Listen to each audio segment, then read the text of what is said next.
నమస్కారం అండి. నేను బెండకాయ తాలింపు చేద్దాం అనుకుంటాను. దానికి కావాల్సిన పదార్థాలండి: 1/4 కేజీ బెండకాయలు, ఆయిల్, ఆవాలు, ఉద్దిపప్పు, కరివేపాకు, ఎర్రగడ్డ, 2 పచ్చిమిర్చి తరుక్కున్నాను, ఒక ఎర్రగడ్డ తరుక్కున్నాను, తెల్లగడ్డ కచ్చా బిచ్చగా దంచుకున్నాను. ఇది ఎండుమిర్చి ఎండబెట్టి మిక్సీ కొట్టుకున్నానండి. ఈ మిరప్పొడి వేసి టేస్ట్గా ఉంటుంది.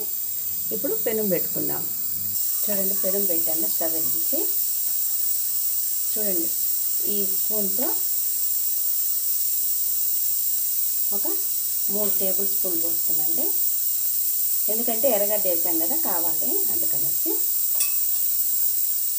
ఇప్పుడు ఆయిల్ కాగనిద్దాం. నేను ఇంతకుముందు కూడా వీడియో తీశానండి, బెండకాయ ఫ్రైది తాలింపుది. అది వేరేగా చేశాను, ఇది వేరేగా.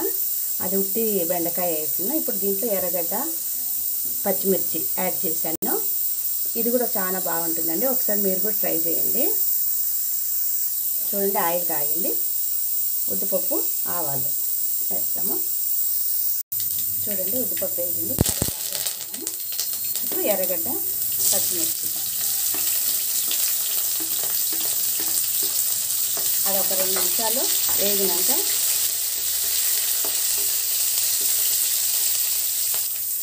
చూడండి, చిటికెడు పసుపు. అంటే నేను ఎర్రగడ్డ వేస్తాను కాబట్టి పసుపు వేస్తాను, మామూలుగా అయితే అవసరం లేదు. ఒక చిటికెడు పసుపు వేయండి. ఇప్పుడు బెండకాయలు వేసుకుంటాం.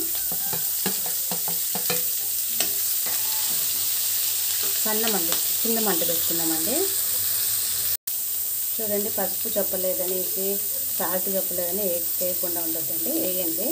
సాల్ట్ కంపల్సరీ కదా, అందుకని నేను చెప్పలేదు. సాల్ట్ ఒక 1/4 స్పూన్ అండి, మనకు టేస్ట్కి తగినంత వేస్తాను. వేసి అట్నే వాడిద్దామండి, కలపెట్టేసి వాడిద్దాం. మనకేమంటే సన్న మంటతో వేగితే బంక్ అనేది రాదండి, బాగా వేగుతుంది. మూత పెట్టొద్దండి, మూత పెడితే బంక్ వస్తుంది. మూత పెట్టకుండా వాడేయాలండి. చూడండి ఎంత బాగా వేగుతుందో, సన్న మంటలో వేగితే బాగా వస్తుంది. ఇప్పుడు తెల్లగడ్డ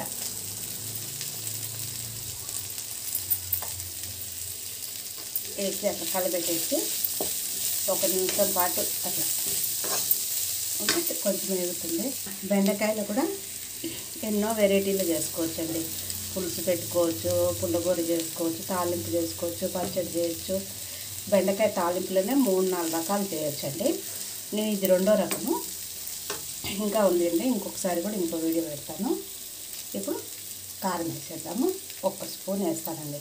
మీరు కావాలనుకుంటే ఎక్కువ వేసుకోండి, లేకపోతే అవసరం లేదు.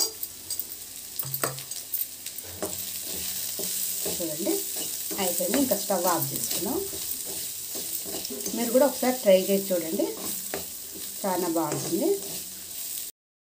చూడండి, అయిపోయింది. మీరు కూడా ఒకసారి ట్రై చేయండి. ఉంటానండి.